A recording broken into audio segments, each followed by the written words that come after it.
BSP రాష్ట్ర అధ్యక్షుడు RS Praveen Kumar తాజాగా మాజీ ముఖ్యమంత్రి కేసీఆర్తో సమావేశం కావడం ప్రాధాన్యత సంతరించుకుంది.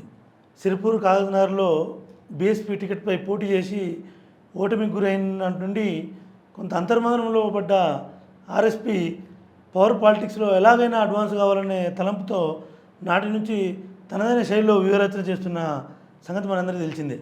ఒకానొక దశలో ఆర్ఎస్పీకి తెలంగాణ రాష్ట్ర ప్రభుత్వంలో సలహాదారుగా నియమించే అవకాశాలున్నాయన్న వార్తలు కూడా వెలుగులోకి వచ్చాయి. కానీ తదనంత పరిణామాలతో తాజాగా ఆయన కేసీఆర్తో సమావేశం కావడం అనేది అత్యంత ప్రాధాన్యతకు సంతరించుకుంది.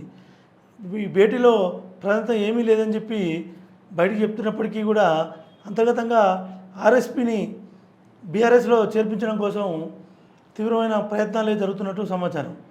ముఖ్యంగా మాదిగ సామాజిక వర్గానికి సంబంధించినటువంటి ఆర్ఎస్ ప్రవీణ్ కుమార్ని బీఆర్ఎస్లోకి తీసుకురావడం ద్వారా తెలంగాణలో రానున్న పార్లమెంట్ ఎన్నికల్లో బీఆర్ఎస్కు కొంత ఎన్నికల్లో అడ్వాన్స్ అయ్యే అవకాశాలు ఉంటాయని చెప్పి ఆ దశగానే కేసీఆర్ తన ప్రయత్నాలు ముమ్మరం చేసి చివరకు ఇరువురు నేతల భేటీ కావడం జరిగింది.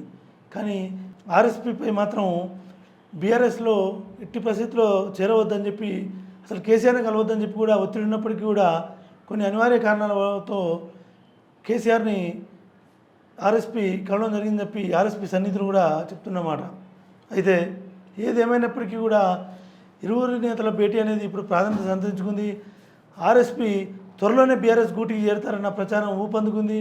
మరోవైపు ఆర్ఎస్పీ కనుక బీఆర్ఎస్లో చేరితే ఇప్పటికే ఆదా పాత్రలో ఉన్న బీఆర్ఎస్కు ఆర్ఎస్పీ జాయిన్ అయితే మాత్రం ఆర్ఎస్పీకే నష్టమని చెప్పి ఆర్ఎస్పీ సన్నిహితులు కూడా ఆర్ఎస్పీకి సూచిస్తున్నట్టు సమాచారం.